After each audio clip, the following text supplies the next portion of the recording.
Hey, welcome back. Thanks for watching the video.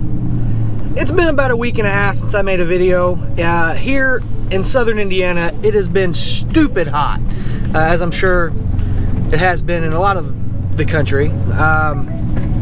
But yeah, I don't like working in really hot weather. I don't like working in really cold weather either. But tonight, it's very nice. It's been a very nice day.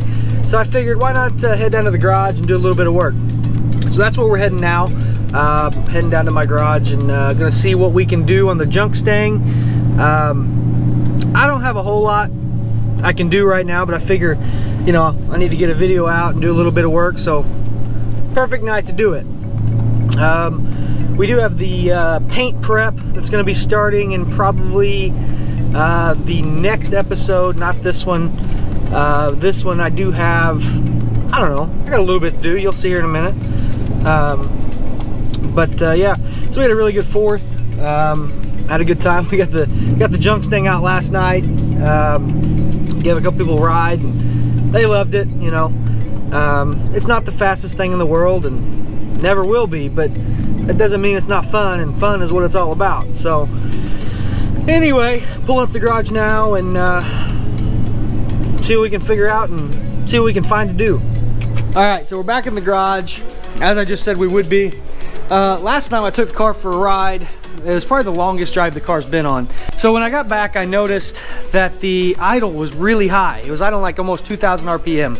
So I popped the hood and I figure out that the idle set screw on the intake, this one right here, had kind of came loose and it had moved the blade farther out. So what I did, the way it was originally set up is the nut was on the opposite side, and I thought that would hold. However, it didn't hold. So I put it back the way I bought it, which was the nut on the opposite side, screwed all the way in. However, when I have it like that, it didn't have the blade far enough out, so it still would not idle.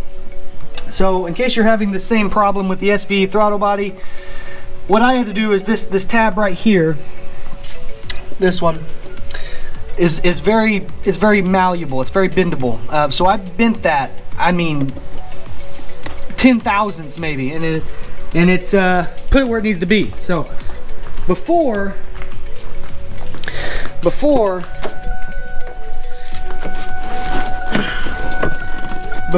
I could not even start this car without giving it some gas.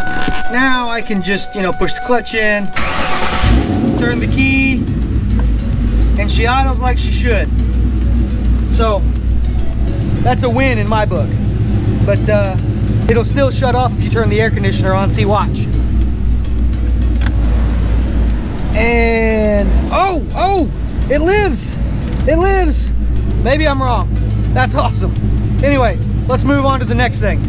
I think next on the docket is going to be the hood pins. I really need to get those in. I've been talking about it for like the past 3 episodes, but if I don't get those in, I can't really take it for a drive to town, which, I don't know, like 20 minutes away. I could really just take it around here at low speed or burnout speed, but I want to be able to take it for a drive, so I need to get those hood pins put in. So I think we're going to do that. It's pretty straightforward, especially considering the holes are already in the hood. What I'm going to do, I've got these. I've got the Mr. Gasket hood pin kit. I'm basically going to take the pin itself, put the hood down, put the pin in, figure out where it's at, lift the hood up enough to grab with my other hand and just kind of trace it out and drill a hole. This is not rocket science. This is pretty straightforward. It involves drilling a hole and tightening some nuts. So we're going to get that underway and maybe we'll take this thing for a drive. A real one. I keep saying a real drive. I take it for real drives, but I mean, I'm talking like, you know, cruising 60 mile an hour to town. And hopefully we can do that tonight. I don't know, we'll see. All right, let's get busy on that. All right, so what we've got here is very straightforward. You got your pin, you got 2 nuts. One will go on top of the cord support, one will go on the bottom. You've got your plates that go on the top of the hood and your clips. Now, the way we're going to do this is pretty straightforward. Like I said, we're gonna put the hood down and see where these fall. So it may be, you know, over here. Unfortunately, the hood's already had holes drilled, so I can't pick and choose where it's gonna fall on the core support, but we'll make do. I think it'll look good once we get it all on there, so let's do it.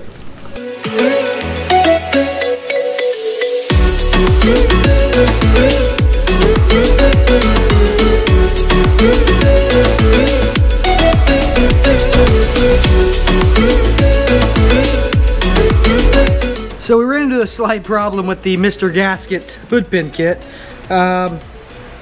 Too short. So if you're looking for a cheap hood pin kit, don't buy these if you got a Mustang. They ain't gonna fit. I guess what you could have done is you could have welded the nut to the core support. That is an option, but I don't want to do that. So I am using the old hood pins out of the old core support, which aren't as pretty, but I think I can clean these up. I'll still use the new plates and the new actual clips, pins, I don't know. I'll use those, but these will work. I'm gonna have to make the hole in the plate a little bit bigger, not much.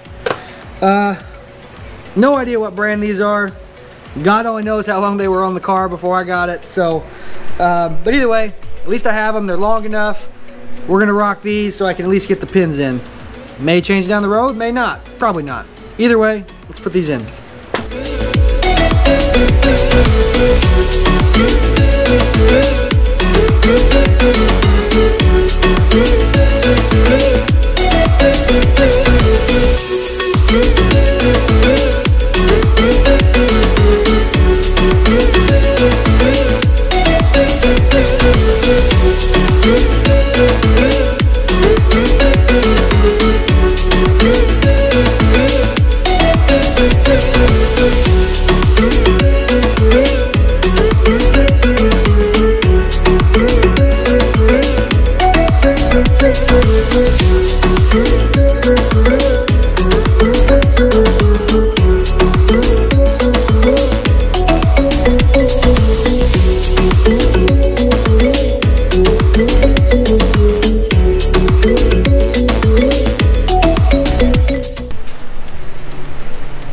Not bad, not bad at all.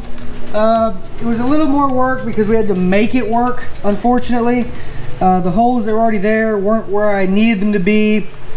As I just mentioned before, that footage of me putting the hood pins in and fitting them up and down, you know, I had to use the old actual pins instead of the new, nicer pin, simply due to length.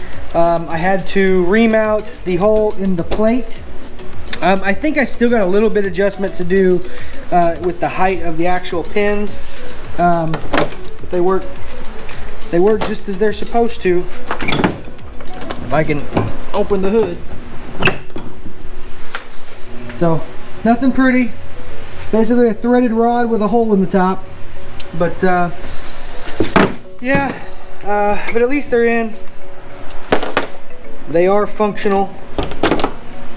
They do what a hood pin is supposed to do. Little update on everything else that I'm doing with the car. I got my third brake light, and as you can see, it is the nice chrome ricer looking third brake light, in my opinion. This is not what I ordered. It took them about 3 weeks to get me this, which it should have taken about 5 days. With a discount, I told them to go ahead and ship it. This is what they sent. So I had to get with them again to say, hey, you sent me the wrong light. Now I'm waiting on them to send me my smoked third brake light. I mean, they're cheap. They're $30. They're all made in China. You've seen them all over eBay, Amazon, all that place. But regardless, I need the smoked one. I mean, it looks ridiculous with the chrome in the back. So there it sits. We'll wait for the chrome. Maybe in the week or so, we'll put the smoked on the back. I do still have the blackout vinyl panel we can put on. I was gonna go ahead and do the window motor tonight because I keep talking about doing that too, and we haven't done it yet. I need to get that done. However, it's gotten late. This 30-minute project. Took a little longer than it should have, just basically due to making it work. But so I think we're gonna do the window motor maybe tomorrow, maybe Monday. I don't know. I may or may not include that with the video where we start the actual body prep. Got a lot of sanding to do. Luckily, there's only one bad spot on the entire car. We're going to actually do some work.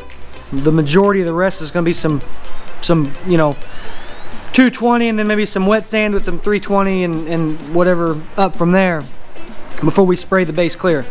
Other than that, we got the auto fix, which is nice. I'm trying to think of anything else I got to do with this car before I can kind of consider it done. Turbo? Anyone got a turbo they want to send me? I'll do that. But yeah, I think that'll do it for this episode. If you like this video, please hit that like button. If you haven't already subscribed, I greatly encourage you to do so. Until next time.